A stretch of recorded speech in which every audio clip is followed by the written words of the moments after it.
There is a moment that happens every single day, often without you noticing, when your thumb moves before your mind does, when the screen lights up and your body exhales as if it has just been given permission to disappear.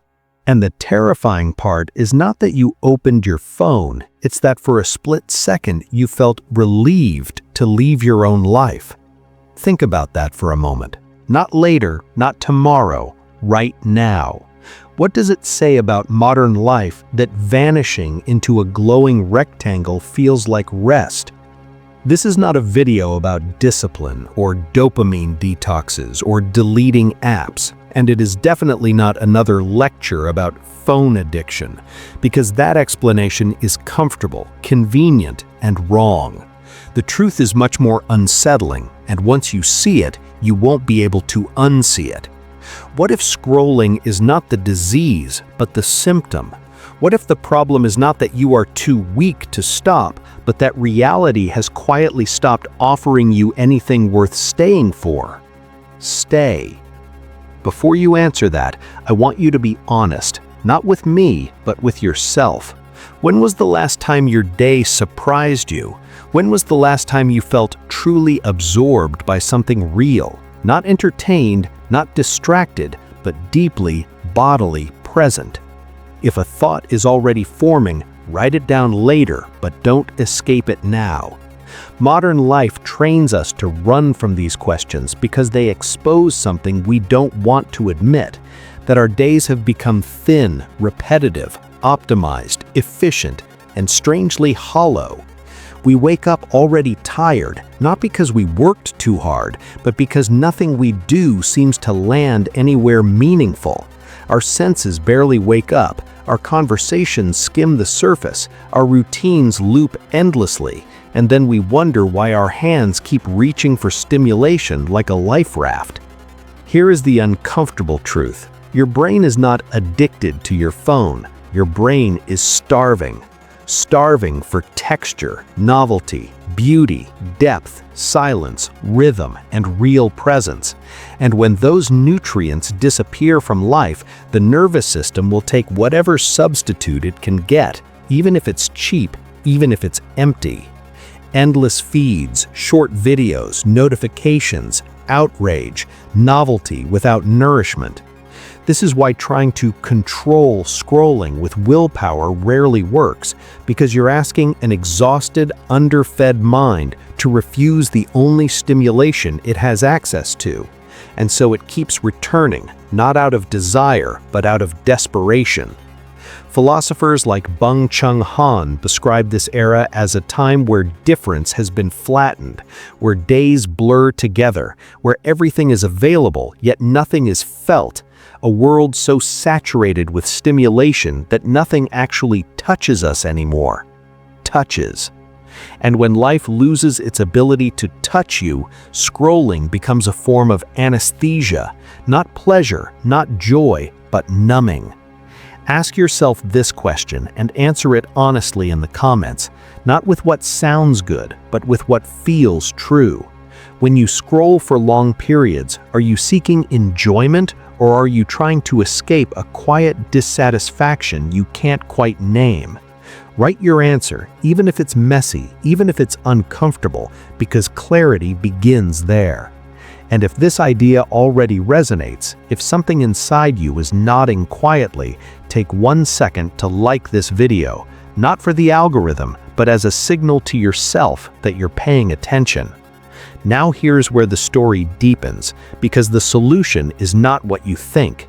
You don't fix this by adding more productivity, more hacks, more goals, more optimization. What actually weakens the pull of the digital is not resistance, but replacement, not restriction, but richness. When real life becomes sensorially and emotionally dense again, the screen loses its grip naturally, effortlessly, almost quietly. But that requires us to recover something we've nearly forgotten, the ability to experience beauty, not grand beauty, not curated beauty, but small, everyday beauty that anchors the body back into the present moment. Present.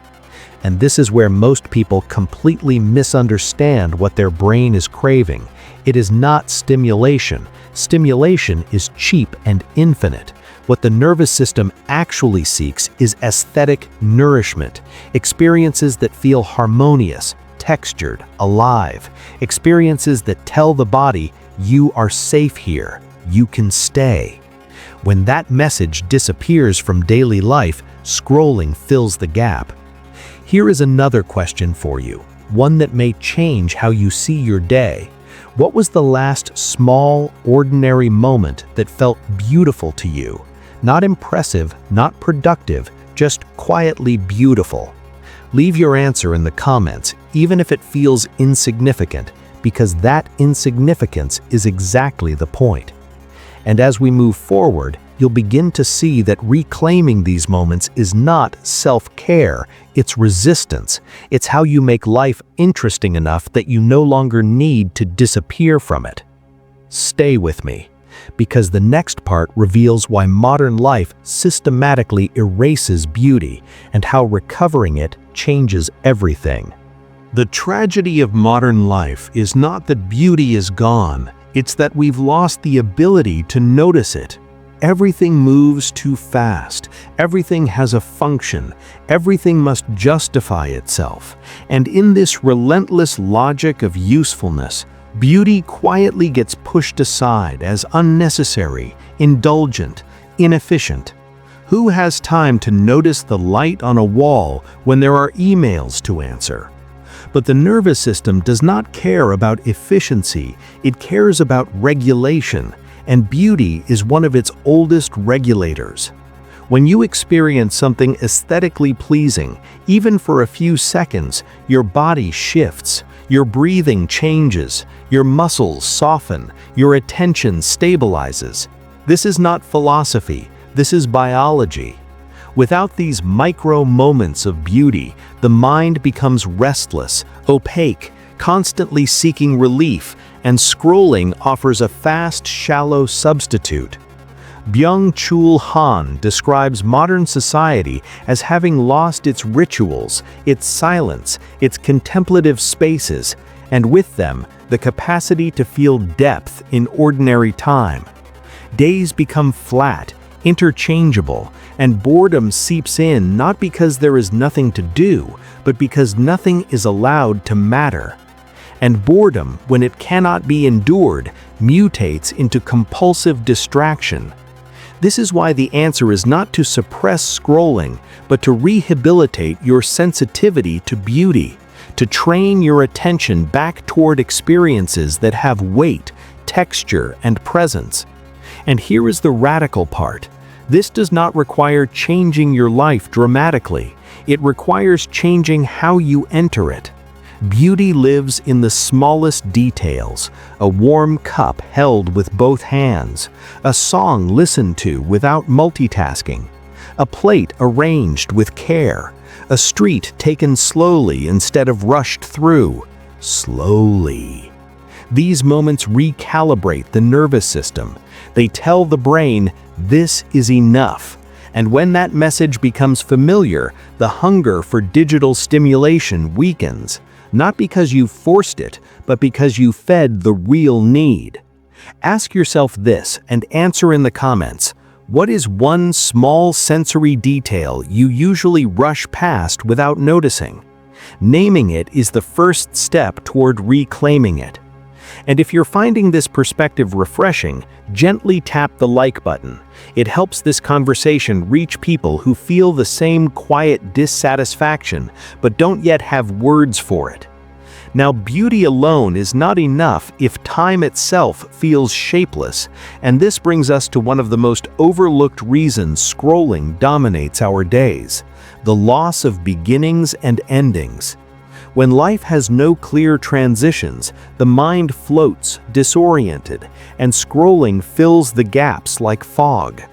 Mornings bleed into afternoons, afternoons into nights, nights into more screen light, and without rituals to mark change, time becomes an endless blur.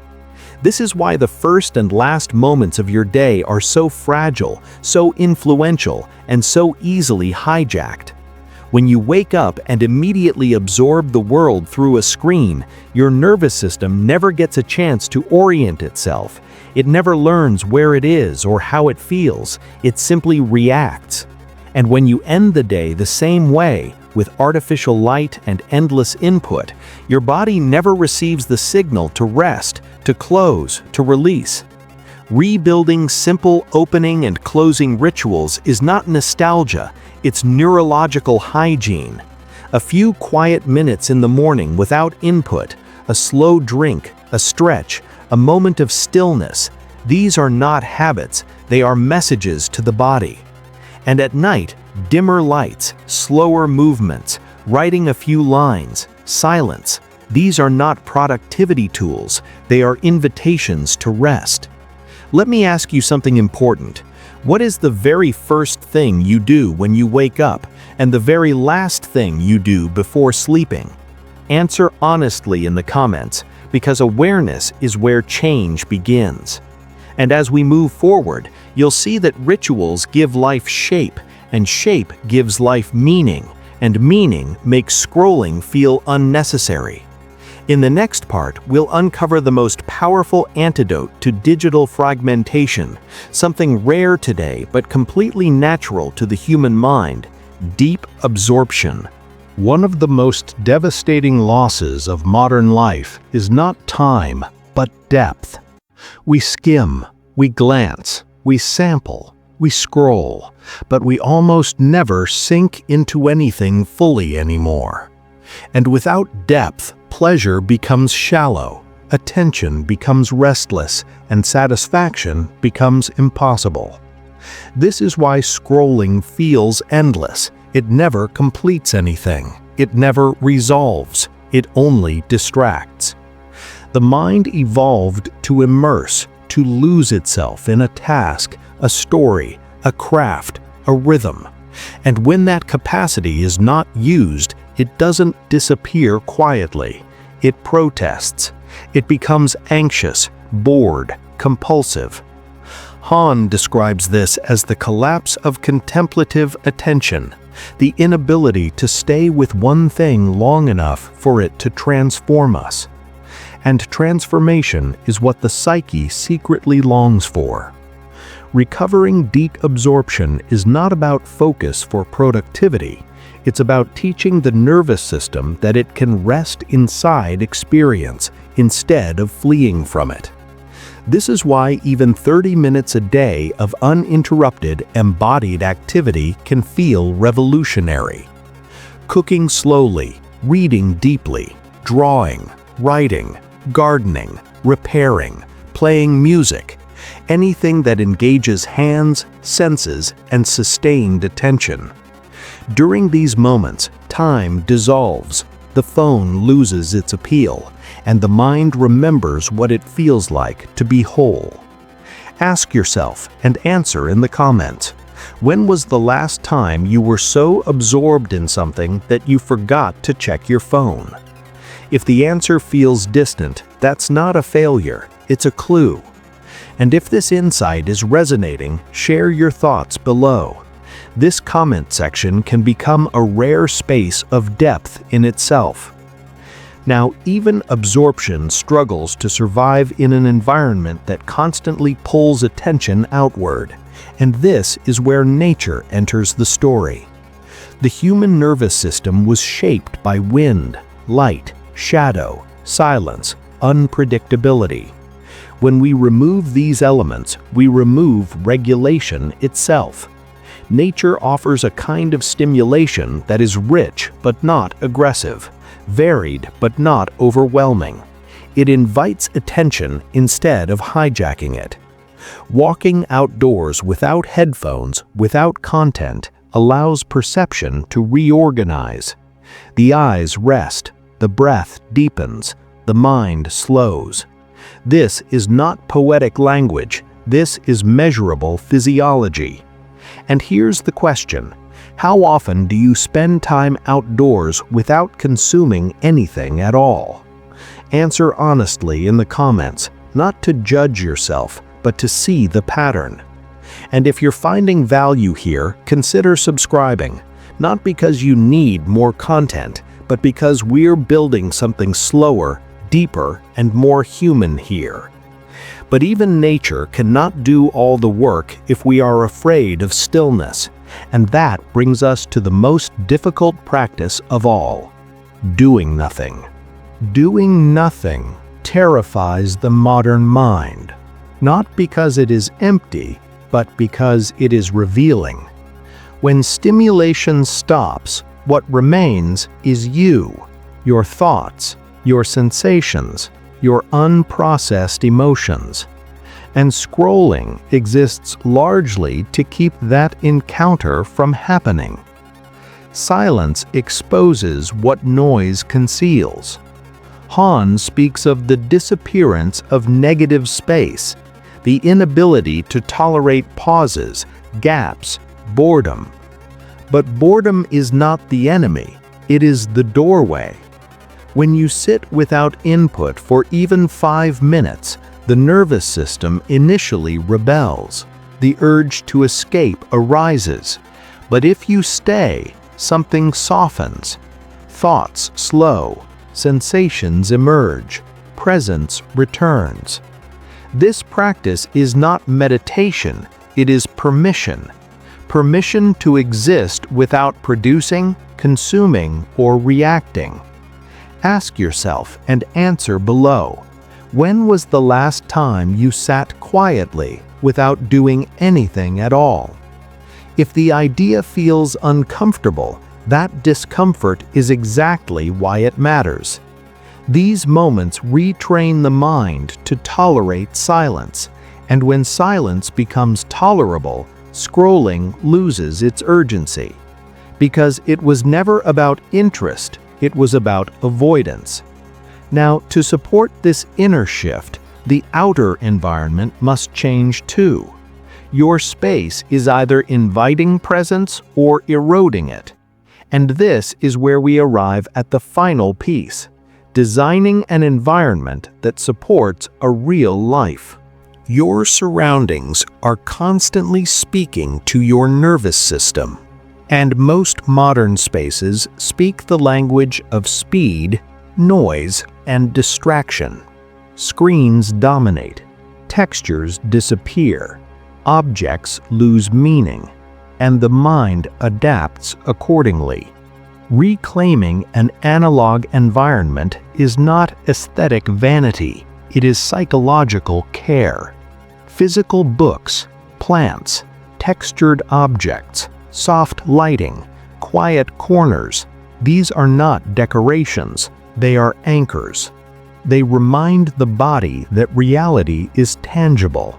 When the environment invites presence, checking your phone feels out of place, almost rude. Not because of rules, but because something richer is available. Ask yourself and answer in the comments, what is one small change you could make to your space that would invite more presence? And if this video has shifted your perspective even slightly, write this in the comments: I am rebuilding my reality, not for me, but for yourself. Because the truth is simple and powerful. You don't escape scrolling by fighting it. You outgrow it by building a life that feels worth staying in. Now close this video, go touch something real, notice something beautiful, and tomorrow come back and tell us what changed. See you then. There is a moment, often late at night or during an empty afternoon, when the urge to scroll feels almost automatic, like muscle memory. And what's important to understand is that this urge is not random, it is conditioned. Your nervous system has learned that whenever there is uncertainty, stillness, loneliness, or even subtle discomfort, the fastest way out is stimulation. This pattern didn't form because you are weak, it formed because modern life trained you to fear unstructured moments. And this is where most advice fails. It tells you to remove the phone, but it never teaches you how to remain when nothing replaces it. Without a replacement, The mind panics, and panic always seeks the familiar escape. This is why the real work is learning how to stay with transitional moments, the in-between spaces, the seconds when nothing is happening yet.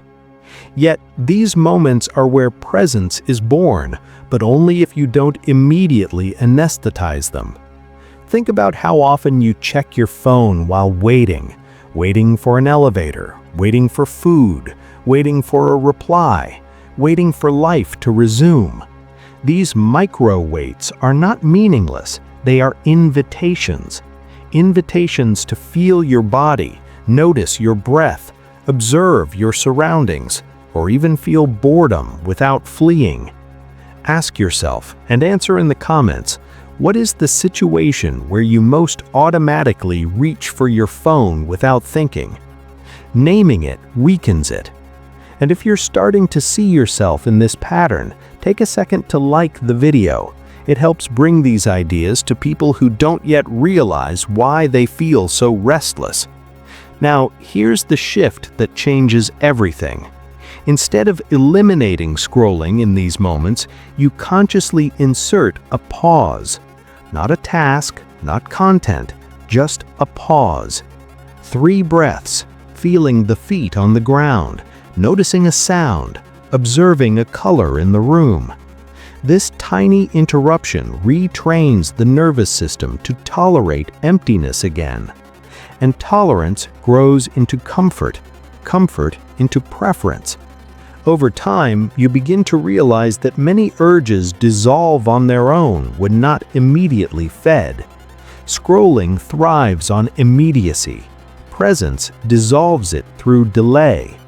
But patience has been stripped from modern life, so we must relearn it deliberately. This relearning does not happen through discipline, but through curiosity. Curiosity about what emerges when you don't escape. Discomfort is not a sign of failure, it is a sign that something dormant is waking up. Creativity, memory, longing, intuition. When stimulation quiets, these layers surface.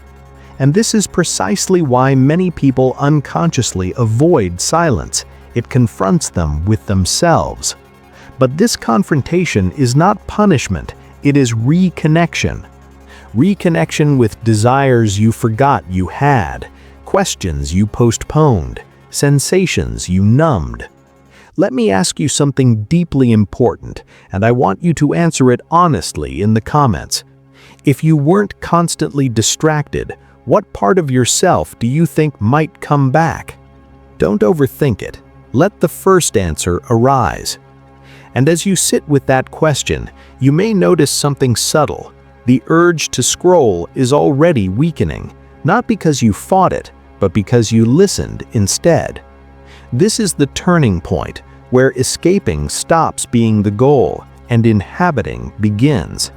And in the next block, we'll explore why inhabiting your life fully requires confronting one final illusion, the belief that more input will eventually make you feel complete. One of the greatest lies of the digital age is the promise of completion.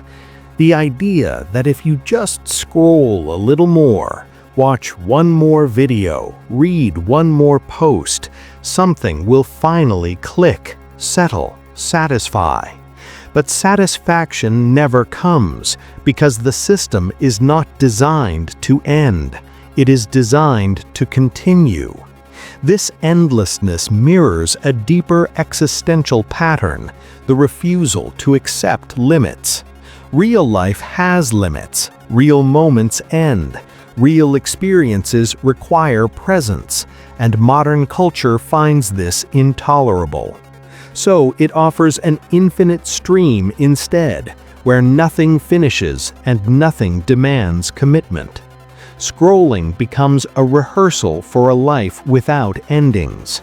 But meaning only exists where things end. A meal ends, a walk ends, a conversation ends, a day ends.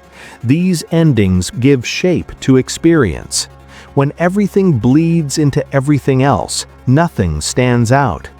Ask yourself and answer in the comments, what part of your day feels endless in a way that drains you rather than fulfills you? Noticing this is the first step toward restoring boundaries. Boundaries are not restrictions, they are containers. They allow attention to gather instead of disperse. This is why consciously ending activities matters. Closing the laptop, turning off the light, stepping outside after work, marking transitions with intention. These actions tell the nervous system this is complete, and completion brings relief. When life feels complete in small ways, the craving for infinite digital input fades, not because you deprived yourself, but because you no longer need excess. Let's pause here for a moment. If this reflection is helping you see your habits differently, consider subscribing, not for constant content, but for ideas that encourage fewer distractions, not more. Now, there is another illusion we must dismantle, the belief that intensity equals aliveness. Modern stimulation is intense, fast, loud, emotionally charged. But aliveness is not intensity. It is sensitivity, the ability to feel subtle shifts, small joys, quiet meanings. When sensitivity dulls, intensity must increase to compensate. This is why feeds escalate, why outrage grows, why novelty accelerates. But this escalation exhausts the nervous system. Recovering sensitivity reverses the process. Small things begin to matter again, and when small things matter, you no longer need constant stimulation. Let me ask you a question that reveals a lot. What small, quiet activity makes you feel most like yourself? Answer it in the comments, even if it feels insignificant, especially if it feels insignificant. These answers are clues to rebuilding a life that does not require escape. And as we move into the final block, everything we've discussed converges into a single powerful realization, one that changes how you relate not just to your phone, but to your existence itself. At the end of this journey, there is a truth that feels almost too simple after everything we've explored. You were never meant to be endlessly entertained.